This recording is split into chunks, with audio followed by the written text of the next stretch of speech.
라오디게아 교회는 하나님의 축복으로 여러 가지 좋은 조건을 갖추고 있었습니다. 그럼에도 불구하고 그들은 오히려 하나님을 떠나고 그리고 하나님을 외면하는 방편으로 그 많은 은혜, 그 많은 축복, 그 많은 조건들을 사용했다고 하는 것이 문제입니다. 그래서 오늘은 좀 더 구체적으로 그들의 실상과 허상에 대해서 좀 말씀을 드리려고 합니다. 먼저 그들에게는 세 가지 잘못된 것이 있었어요. 이 세 가지 잘못된 생각을 가지고 있었다는 겁니다. 그들이 가지고 있는 첫 번째 잘못된 생각이 뭐냐? 신앙생활에 대해서 무관심했다는 겁니다. 무관심. 오늘 본문 15절을 가서 보니까 내가 차지도 아니하고 돕지도 아니하도다. 내가 차든지 돕든지 하기를 원하노라. 이 말씀이 있어요. 이것은 단적으로 말하면 이 라오디게아 교회의 신앙적 무관심에 대해서 책망하고 있는 내용입니다. 그들이 교회를 들락거리기는 하고 있는데 그들에게는 열심이라는 게 없었어요. 이걸 지적해 주고 있습니다. 우리는 흔히 생각하기를 교회에 다니지 않는 사람보다야 교회를 들락거리기라도 하는 사람이 훨씬 낫지 않겠는가 이런 생각을 할 수 있을 것입니다. 그런데 어느 성서학자는 특별히 안병무 박사 같은 사람은 말하기를 기독교를 전혀 모르는 사람보다 오히려 기독교에 대해서 약간 그 무엇인가를 알고 있는 사람들에게 순종하는 것이 더 어렵다 이렇게 지적을 하고 있어요. 이 말의 의미가 뭡니까? 교회를 들락거리면서 면역성을 키운 사람들은 거듭나기도 어렵고 그와 같은 사람들은 신앙이 제대로 성장하기도 어렵다는 거예요. 다시 말하면 어중간한 사람들이라는 겁니다. 그래서 오늘 본문은 그런 사람을 뭐라고 표현하고 있느냐? 차지도 아니하고 돕지도 않은 사람들이라 이렇게 책망하고 있는 것입니다. 이처럼 차지도 아니하고 돕지도 않다고 하는 것은 자기 자신의 신앙에 대해서 별로 관심이 없다는 거예요. 이런 사람을 주님께서 뭐라고 책망하느냐? 본문에 보니까 구역질 나는 사람들이라는 거예요. 얼마나 뜨겁지도 아니하고 차갑지도 아니하고 미지근하면서 교회에 들락거리기만 하는 사람들에 대하여 주님이 말하기를 토해버리겠다는 겁니다. 구역질 난다는 거예요. 오늘 본문 16절을 보세요. 내가 이같이 미지근하여 돕기도 아니하고 차지도 아니하리니 그 다음에 가서 보니까 내 입에서 너를 토하여 내치리라. 도대체 구미에 맞지 않아서 토해낼 수밖에 없다는 거예요. 사람이 썩은 음식을 토해내는 것은 그 음식이 필요 없기 때문에 그 음식이 해롭기 때문에 토해내는 겁니다. 주님께서 사람이나 역사를 토해내는 것은 특별히 그들이 이 필요성, 그 가치를 상실했기 때문에 주님께서 토하여 내는 거예요.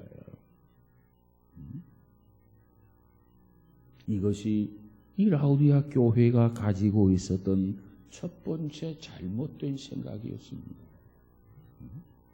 무관심.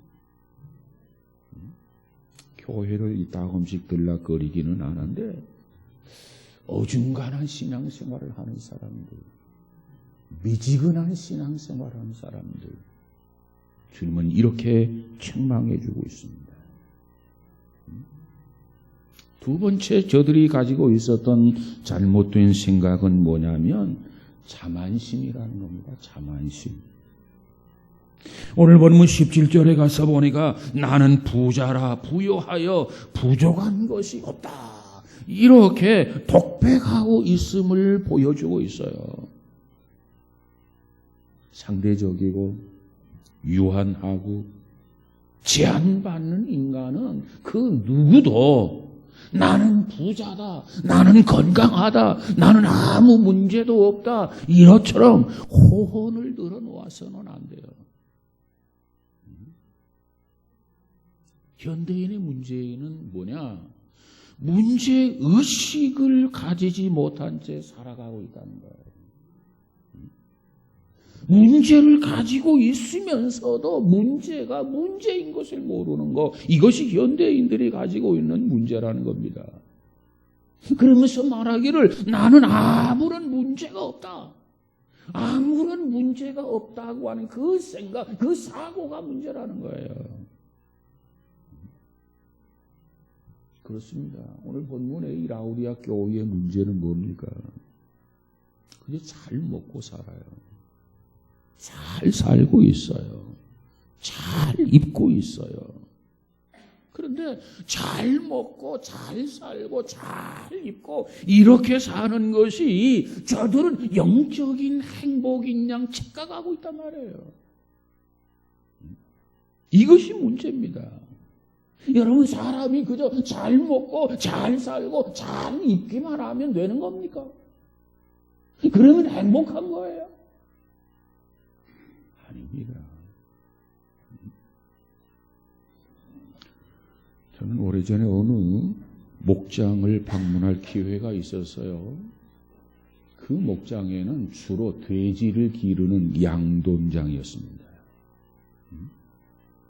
굉장히 규모가 큰 그런 목장 양돈장이었는데 그 양돈장을 가서 보니까 송아지만한 그런 돼지들이 우리 안에 가득해요. 그런데 음식을 주어서 먹고 포만감에 빠져가지고 배를 깔고 있는 그런 그 돼지가 눈에 보였어요. 그저 배를 깔고 잠을 자고 있는 거예요. 왜? 많이 먹었어요. 포만감에 빠져가지고 잠을 자고 있단 말이에요. 근데 문제는 저를 안내하던 그 목장 주인은 저에게 이렇게 이야기합니다. 저 깊은 잠에 빠져있는 돼지들을 가리키면서 저 돼지들은 오늘 오후 4시면 도살장으로 끌려갈 놈들입니다. 그날 오후면 저들은 트럭에다 실고 도살장으로 끌려갈 놈들입니다. 그런데 그것도 모르고 저렇게 잠만 자고 있습니다. 그 말에 저는 그랬어요. 그래서 돼지가 아닙니까? 하면서 서로 웃었던 적이 있습니다. 이 라우디아 교인들은 어떠느냐? 이 라우디아 교인들은 비단 옷을 걸치고 있었습니다. 이 라우디아 교인들은 고급 음식을 먹고 있습니다. 이 라우디아 교인들은 의료 혜택으로 건강하고 살고 있었습니다. 그리고 경치 좋은 주택에서 살고 있었습니다. 그것으로 저들은 만족하고 있다고 말해요. 그래서 그들은 스스로 말하기를 뭐라고 합니까? 나는 부자라. 나는 부족함이 없다. 이렇게 떠벌릴 수 있는 겁니다. 자기 부족을 깨닫지 못하고 자기 한계를 깨닫지 못하고 사는 사람들이라면 그 오만함과 그 도도함이 어떻겠습니까?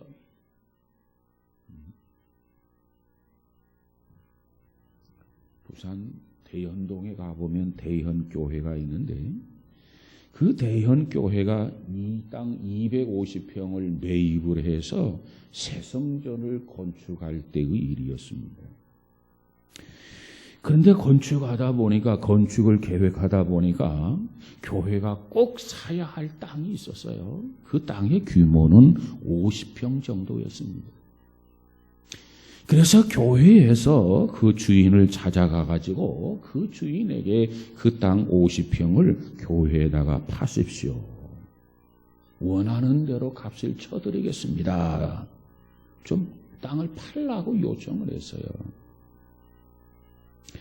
그랬더니 그 주인이 팔지 않겠다. 아무리 많은 돈을 줘도 팔지 않겠다. 고집을 부리게 됩니다.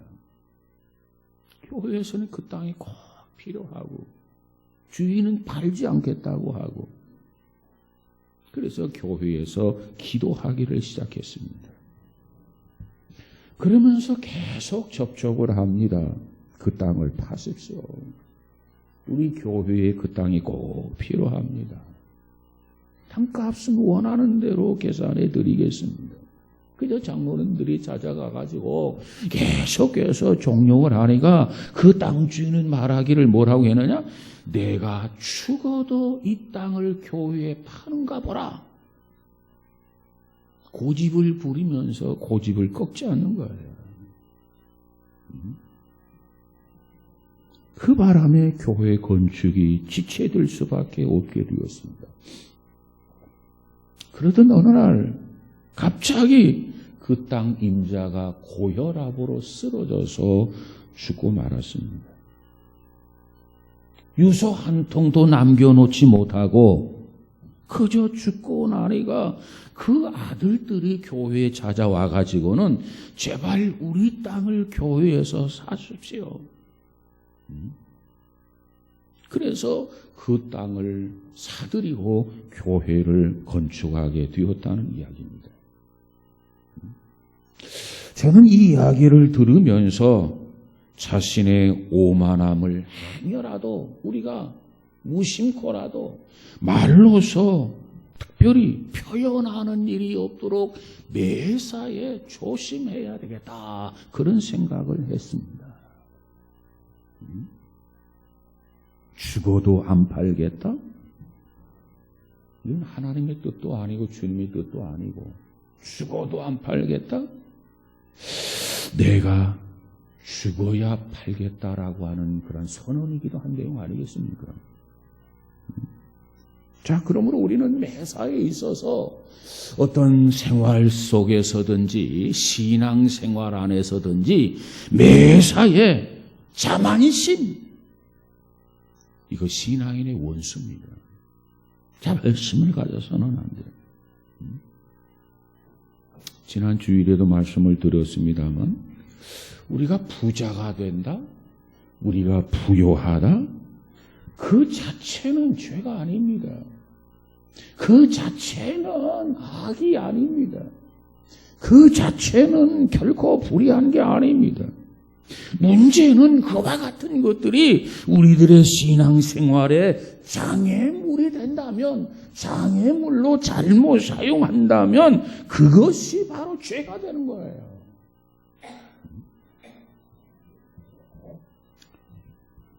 지난 2018년도 한 해 동안에 우리나라 차량의 수가 1,800만 대에 이른다고 그래요.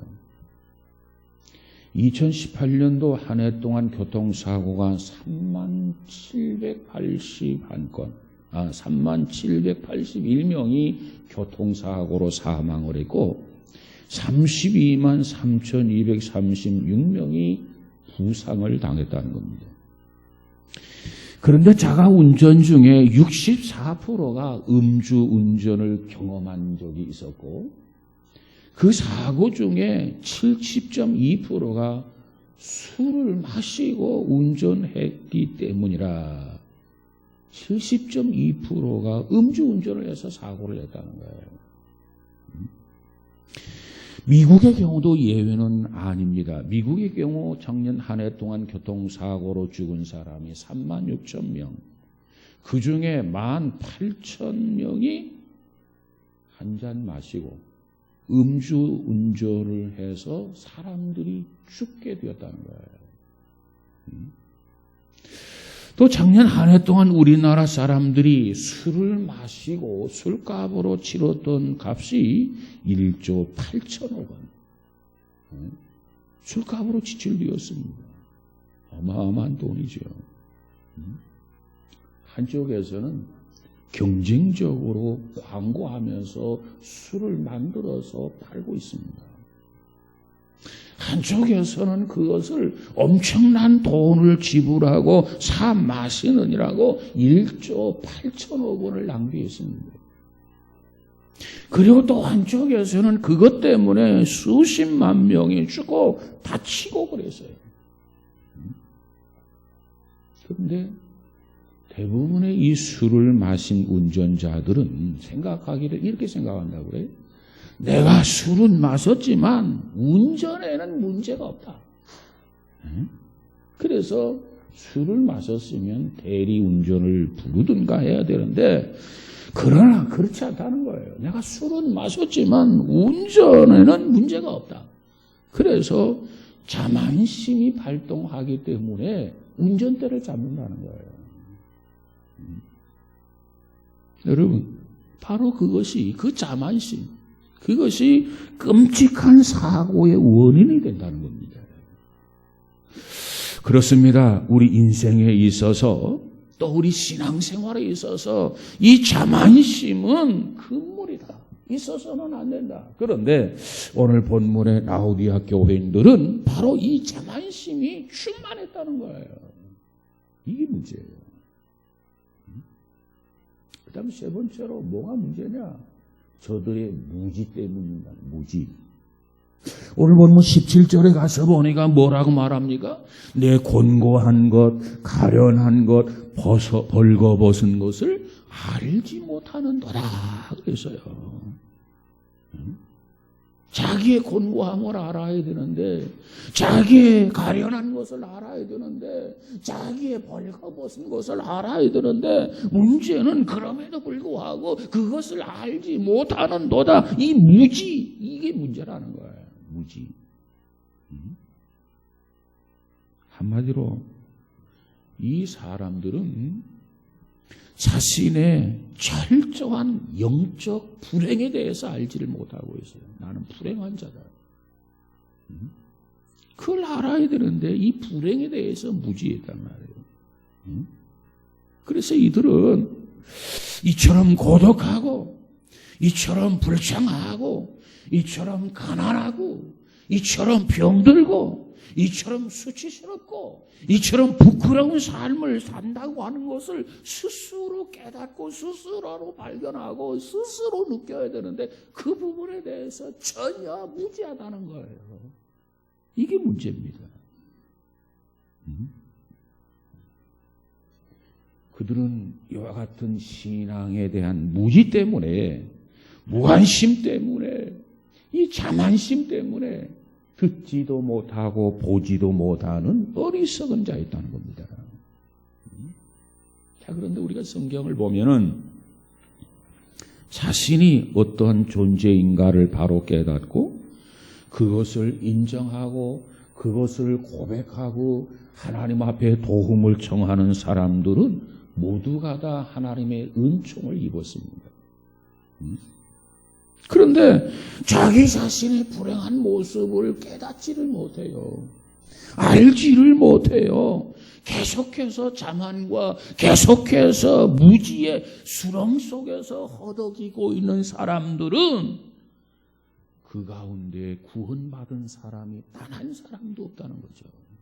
이것이 성경에 우리에게 제시해 주는 내용입니다. 보세요. 누가복음 12장 16절에 가서 보면 어리석은 부자가 등장하게 됩니다.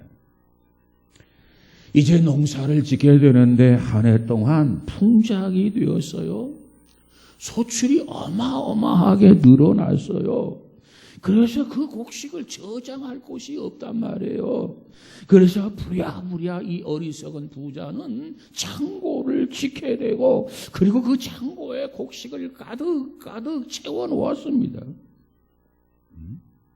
몇 년 동안 이제는 일하지 않아도 농사 짓지 아니해도 이제 편히 먹고 남을 만한 엄청난 양의 곡식이었습니다.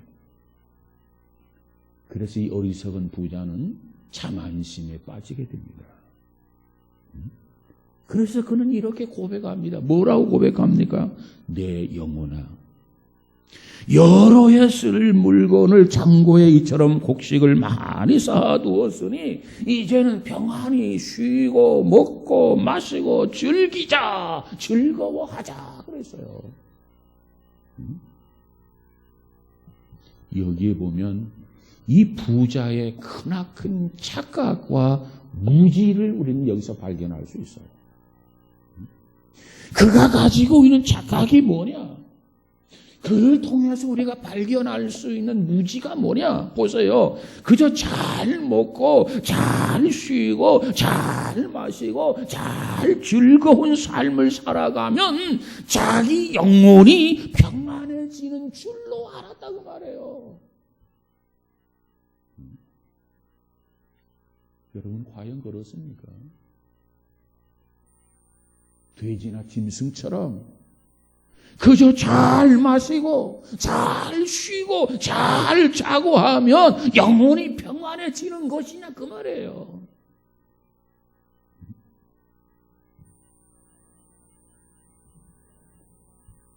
술 마시고 고기 먹고 평안히 쉬고 인생을 즐기고 온갖 수단을 다 동원해서 살면 영혼의 평안함이 오느냐 그 말이에요.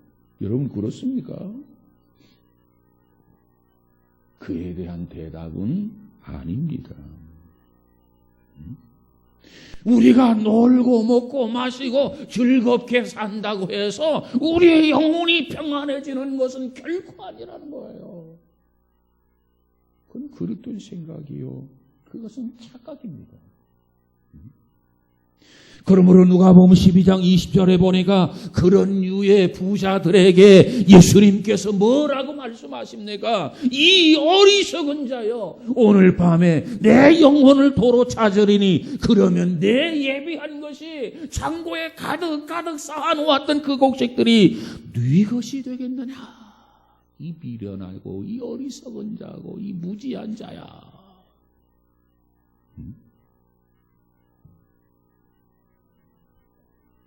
어리석고 미련하고 멍청하고 무지한 부자야.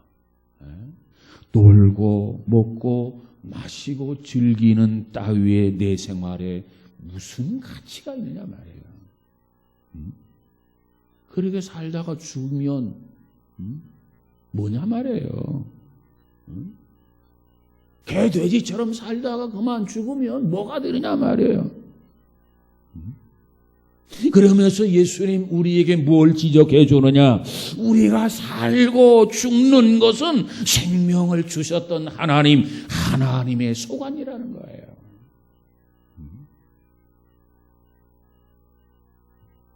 우리가 매일매일 성실과 근면으로 하루하루 일을 하고 자기 일에 최선을 다하는 사람들이 많은데 비해서 소수이긴 하지만 이 사회에서 돈을 좀 벌었다 해서 이 어리석은 부자처럼 놀고 먹고 마시고 즐기고 흥청거리는 사람들이 없지 않아 있습니다. 그런 생활의 태도, 그것은 생활인으로서 합당하지 못한 태도입니다. 또 신앙인으로서 더더욱 온당치 못한 그러한 태도입니다. 이처럼 우리 신앙생활은 무관심이 병이다. 우리들의 신앙생활에 있어서 자만심이 병이다. 그리고 우리 신앙생활에 있어서 무지함이 큰 병폐다. 그런데 오늘 라우디아 교인들이 이 세 가지 착각을 가지고 있어요.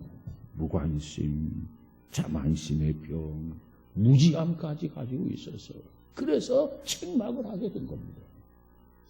여러분, 우리 중에 어떠한 사람은 이 세 가지 중에 하나가 미흡한 사람이 있을 거예요. 그로 인해서 책망을 받게 될 겁니다.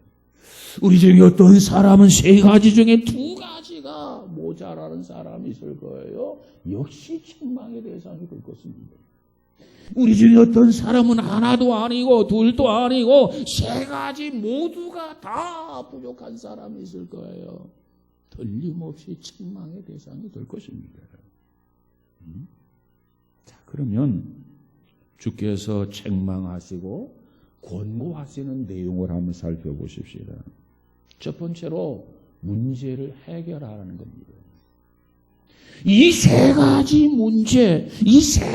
문제를 해결하라는 거예요. 하나의 문제가 있으면 하나의 문제를 해결하고, 두 개의 문제가 있으면 두 개의 문제를 해결하고, 세 가지 문제가 있으면 세 가지 문제를 다 해결하라는 거예요. 이것이 책망과 권고의 내용입니다. 오늘 본문 18절에 가서 보세요.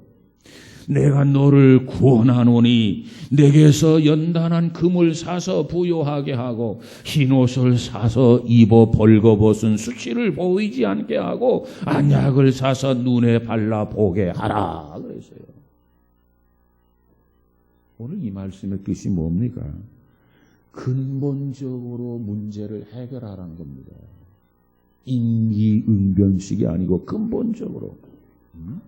그래서 무엇보다도 영적인 부자가 되고 죄로 얼룩진 수치를 해결하고 부끄러움을 해소해야 되지 않느냐 그 말이에요. 또 영적 소경으로 더 이상 더듬거리며 살지 못하고 안약을 사서 발라 영안이 밝아져서 주님을 바라보면서 바르게 건강하게 살라는 거예요. 그렇다면 오늘 우리들이 해결해야 할 문제가 무엇입니까? 저와 여러분이 해결해야 할 근본 문제가 무엇이냐 말이에요. 먼저 우리는 나는 어떤 존재인가를 먼저 발견할 수 있어야 돼요. 나는 누구인가? 그리고 이대로 계속해서 살아도 되는가? 그걸 깨달아야 돼요. 자기 점검이 있어야 한단 말이에요. 나에게 무슨 문제가 있는지, 어떤 것을 고쳐야 하는지, 어떤 것을 시정해야 하는지 그걸 먼저 알아야 돼요. 그리고 두 번째로는 열심을 내지 못한 것을 회개하라는 겁니다. 회개하라. 열심을 내라. 회개하라. 이 말의 의미는 뭐냐? 열심을 내지 못했다는 거예요. 다시 말하면 지금까지 내가 꾸준히 살아왔는데 이 살아온 방향, 이 방향을 바꾸라는 거예요. 방향을. 그 방향을 바꾸지 아니하고는 개선할 수가 없어요. 그 방향을 개선하지 아니하고는 돌아설 수가 없어요. 그 방향을 개선하지 아니하고는 우리는 회개할 수가 없단 말이에요. 방향을 바꾸라는 겁니다. 하나님의 일에 게을렀어요. 바꾸라는 겁니다. 그 밖에 다른 일에는 열심히 했지만 주의 일에는 소홀히 했어요. 이거 잘못된 거다. 이거 회개하라 그런 뜻입니다. 그러면 우리가 관심을 가지고 살아야 할 최우선 순위에 두고 살아야 할 내용들이 뭔가? 여러분에게는 우선순위가 정해져 있습니까? 우선순위를 정해놓아야 돼요. 그리고 그 우선순위를 정해놓고 열심을 내어야 합니다. 이게 주께서 우리에게 주시는 말씀이에요. 그런데 우선순위도 정해놓지 않았다 뒤죽박죽일 겁니다. 상황에 따라서 엎어지고 뒤집어지고 그럴 거예요. 그건 그릇된 삶의 태도이다. 그 다음에 세 번째로는 뭐라고 말씀합니까? 문을 열라는 거예요. 문을 열어라. 오늘 본문 20절에 보니까 내가 문 밖에 서서 두드리노니 누구든지 내 음성을 듣고 문을 열면 내가 그에게로 들어가 그로 더불어 먹고 그는 나로 더불어 먹으리라. 이렇게 말씀하셨어요. 예수님께서 문 밖에 서가지고 우리 집에 찾아오셔서 나를 찾아오셔서 문을 두드리고 계시는데 문만 두드리고 계시는 게 아닙니다. 아무개야 아무개야 불을 부른다 그 말이에요. 그저 문만 두드리고 있는 게 아니에요. 주님이 우리의 이름을 부르면서 주님의 음성을 우리에게 들려주신다 그 말이에요. 이걸 뭐라고 하느냐? 사랑의 부르심이라는 거예요. 두드리면서 우리를 부르시는 주님의 음성. 왜? 보세요. 문만 두드리고 있다고 한다면 행여 누굴까? 다른 사람일까? 혹시 강도일까? 혹시 도둑일까? 얼마나 불안해하겠습니까? 근데 문만 두드리는 게 아니라 아무개야 아무개야 주님의 그 자비한 음성을 가지고 우리를 향해서 계속해서 문을 열라고 계속 부르고 있는 거예요.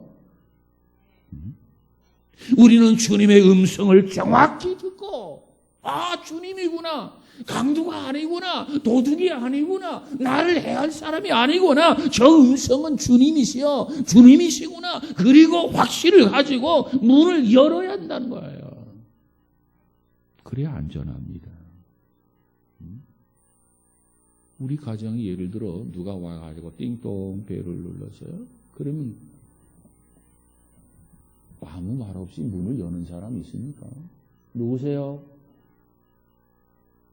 아, 교회에서 왔습니다. 누구세요? 통장입니다. 누구세요? 반장입니다. 누구세요? 앞집에서 왔습니다. 아, 앞집이 아줌마구나. 아저씨구나. 신분을 확인하고 문을 열잖아요. 우리 주님께서도 계속해서 문을 두드리는데 그러면서 아무개야 주님이 우리를 부르신단 말이에요. 그렇기 때문에 내가 문 밖에 서서 두드리노니 누구든지 내 음성을 듣고 나를 확인하고 문을 열면 내가 그에게로 들어가 그로 더불어 먹고 그는 나로 더불어 먹으리라 이렇게 말씀하셨어요. 아무나 문을 열 수 없어요. 요한복음 10장 4절 5절에 가서 보니까 자기 양을 다 내어놓은 후에 앞서가면 양들이 그의 음성을 아는 고로 따라오되 타인의 음성은 알지 못하는 고로 따르지 아니하고 도리어 도망하느니라 그랬어요. 우리는 사이비의 음성을 듣고 따라가면 안 됩니다. 오늘 본문에 보니 주님이 말하기를 문을 열면 그는 나로 더불어 나는 그로 더불어 먹는다는 말씀에 주목해야 돼요. 더불어 먹는다. 이 더불어라고 하는 말의 의미가 뭐예요? 함께 같이 먹는다 말이에요. 같이. 여러분 사실 우리는요 무엇을 먹었느냐 보다는 누구와 함께 먹었느냐가 더 중요해요. 짜장면을 먹었느냐 갈비를 먹었느냐 이것보다도 짜장면을 먹되 누구와 같이 먹었느냐 갈비를 먹되 누구와 같이 식사를 했느냐 이게 중요한 거예요. 누구와 같이 누구와 함께 누구와 더불어서 수년 전에 대통령이 지방 순시차 어느 도청에 들었습니다. 도정보고를 받았습니다. 그리고 도내 유지들과 더불어 점심 식사를 한 일이 있었습니다. 그때 지방 유지로 초대받았던 한 사람이 대통령과 이제 점심 식사를 하고 마을로 돌아왔어요. 그리고 대통령과 함께 점심 먹은 이야기를 자랑 삼아 늘어놓게 되었습니다. 그때 그 이야기를 듣고 있던 어떤 노인이 이렇게 물었어요. 그래, 얼마나 맛있는 것을 먹었기에 그리도 자랑이 많으냐. 그러나 유지의 자랑은 음식의 내용이 아니라 그날 함께 내가 식사를 했다는 거예요. 누구와 함께? 대통령과 함께 식사를 했다는 겁니다. 그걸 자랑하는 거예요. 대통령과 식사를 할 수 있었다. 그날 메뉴는 설렁탕이었다는 겁니다. 설렁탕을 먹은 것을 자랑하는 게 아니라 내가 대통령과 같이 점심을 먹었다는 거예요. 그게 중요한 거예요. 그거 자랑하는 거예요. 음식의 내용이 아니라 함께 식사했다는 대통령이라는 겁니다. 여러분, 우리는 마음 문을 활짝 열어야 합니다. 그리고 주와 더불어 함께 하시기를 주의 이름으로 축복합니다. 그런데 내가 문을 열 수가 없어. 어떤 문제가 있어. 그렇다고 한다면 그 문제를 해결해야 돼요. 해결해야 돼요. 믿음이 없다. 연단한 금을 사서 부요한 자가 되라. 벌거벗어 쓰면서도 부끄러움을 모른다. 흰옷을 입어 부끄러움을 해결하라는 거예요. 여러분, 그저 잘 먹고 잘 사는 것이 행복한 줄 알아서 야, 안약을 사서 똑바로 보라는 거예요. 여러분, 그래서 문제를 해결하고 야, 주님이시구나 활짝 열어서 주님 어서 오세요. 주님을 맞이하는, 주님을 영접하는 우리 모두가 되어지기를 주님의 이름으로 축복합니다. 이처럼 주님과 함께, 이처럼 주님과 더불어서 먹고 마시는 자만이 고독한 문제, 불행의 문제, 죽음의 문제를 해결할 수 있단 말이에요. 주님을 향해서 문을 열어야 돼요. 마음의 문을 열어야 돼요. 우리 모두가 주님의 노크 소리와 눈 두드리는 소리와 주님의 그 음성을 듣고 주님을 향해서 문을 활짝 열고 주님을 나의 구주와 주님으로 영접하고 주와 더불어 함께 살기도 하고 죽을 수 있는 우리 모두가 다 되어져서 신실한 신앙인, 주님 마음에 합한 자 저와 여러분 되어지기를 주님의 이름으로 축복합니다. 기도합시다. 거룩하신 하나님 감사합니다. 오늘 현대교회